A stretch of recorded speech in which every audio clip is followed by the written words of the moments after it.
what living from the state of freedom and peace looks like. When you have this mental shift that I'm about to speak in this video, your life will never be the same again. I'm going to speak from my own embodied experience. So here is the example. I have an intention to travel to a new place, new country, and relocate and live there. Who knows for how long. And yeah, my intention is to live there and experience, ideally, certain types of experiences and enjoy my time while being there. At the same time, I'm not attached to the outcome. If I go to this place and it turns out that the experience is not so great as I would like to, and let's say it turns out into a situation where I feel like it's time to leave earlier than I planned, it's not a big deal. Like, it's not a problem. I'm not disappointed. Why I'm not disappointed? Because I'm not attached to like specific outcome, a positive outcome that I really need this to happen right now. It's like I'm not desperately clinging to that one. I understand that the nature of the universe and life is uncertainty, unpredictability. Sometimes it can be chaotic and things can come up like unexpectedly. That's part of the game. Instead of me having this strong expectation that this better be good or this is supposed to be a good experience for me, I let go of that outcome. Because truly, I don't know what will happen. Nobody knows. I have my preferences, but I'm not strongly attached to this specific expectation that it has to happen like this. Because if I have that, and let's say things happen differently, I automatically will generate disappointment and resistance to what actually happened. And in this way, I would create simply more psychological suffering. There is no freedom there. When we resist to what actually happens or what actually happened, we are not in harmony with the universe. We're not in flow of life, with the flow of life. We are not in creator alchemist mode. Instead, we are in victim consciousness. When we are in victim mode, complaining, we're not empowered. What we actually do is we put brakes on ourselves to move quicker through this experience, and we hold ourselves back physically, mentally, and emotionally. I see it like this: if something happens differently as I have planned, other people would use the term things doesn't work out. You could argue that everything's always working out, just in different ways. If that happens, then I know that the universe is redirecting me or putting me in another direction. It's like, okay, but our mind, my mind, also still sometimes likes to think that it can control everything, even though that's an illusion. What we can be in control of is our effort, how we show up, our commitment to the process.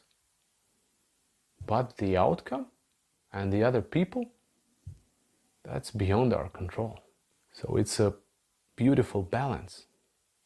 Be committed, but at the same time, detached.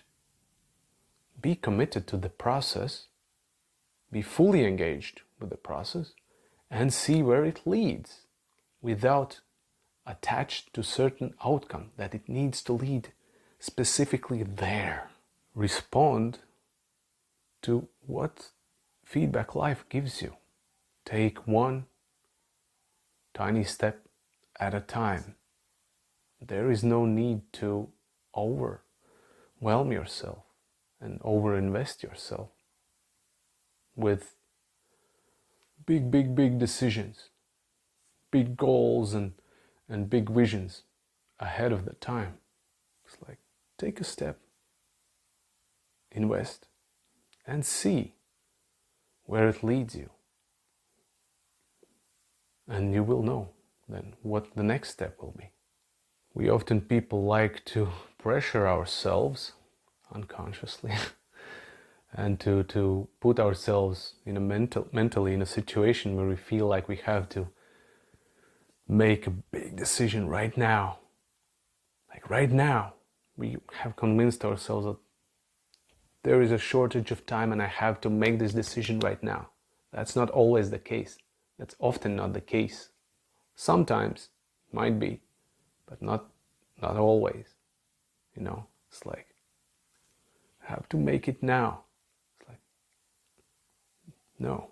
It's helpful to become aware and realize these moments when we don't have to actually make these big decisions because we haven't received feedback prior to that. So like, why would I make a decision now if I don't have to do it? And yeah, I'm just collecting more feedback. Doesn't mean that I'm stalling or delaying. It's just like taking off the pressure and allow the decision to be made naturally. And we, as people, we're growing regardless of what's happening in the process and what is the outcome of that. Life doesn't always go where our minds want it to go. I think by now all of us have experienced that, and we recognize this and we are aware of this. Now this approach of being committed, engaged with the process, but detached from the outcome, allows me to be and feel more free in the process, allows me to have more peace. It allows me to feel also more confident with the future, with the unknown, that I can navigate it and I can embrace life on my own, not knowing how it will turn out, because I can adapt and I know that I will be okay, and I have past reference experiences for that to back up this conviction. I feel more free and at peace because I don't put certain decision on a high pedestal as the big decision or the important decision, the big deal, like no room for error. If I screw this up, I'm doomed. It's like none of that. The decision is only big if we see it big in our mind. Sure, certain decisions have, you could say, bigger consequences and impact, but still, it's a decision ultimately. Now I can tell you, I have functioned from this anxious state for most of my life before, when I felt often paralyzed and it was very difficult for me to make a decision, but because back in my mind I was full of fearful scenarios of the future, What if this doesn't work out? What if that happens? What if that unwanted circumstances and environments show up? It's like, will I be able to deal with that? And deeply inside, the answer was no, because I felt insecure. I felt that I was not capable of handling whatever life would throw at me. It was extremely exhausting and not fun at all, living from this anxious state and trying to figure everything out and control as much as possible. And it's like, it's fucking exhausting. It's like living from illusions anyways. Like, I can predict what future will hold for me and I can control all of it. Like, nah. Instead, I started to train myself consciously and embrace the unknown. I started training myself to embrace the unknown, that I can handle unknown, I can adapt, and I can respond to what shows up. Good enough, and take care of myself, and be fine. And not just to be fine, but also thrive. When there are less expectations of how our life should turn out in specific moments in life, there is less resistance, and that means we can move quicker through the storms that life throws at us, storms and obstacles. When something happens that is not our preference, it's just, it bothers us not so much.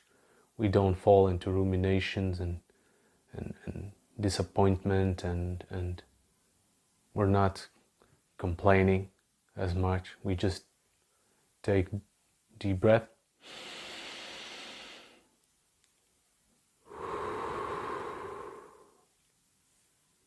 and we carry on without losing more time than needed. What I have found helpful for me to be able to maintain like inner peace in most times is to drop certain expectations about the future and instead live from the mindset of, I don't know. I don't know how it will turn out. It's like, I intend for the best, but we'll see. We'll see how it goes out. And when I intend for the best, I engage and I commit fully. But that's it.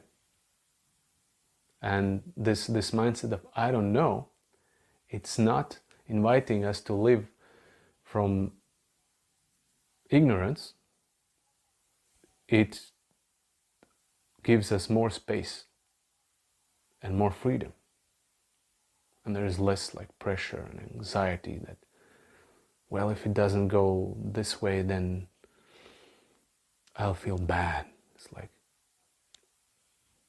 there is no like prior expectation of which should result. Like, there is less added mental noise and narratives and suffering when things doesn't go the way that we wanted them to go. Now, the mindset of I don't know, it doesn't mean that we don't have certain boundaries when certain people have dysfunctional behavior. We have boundaries.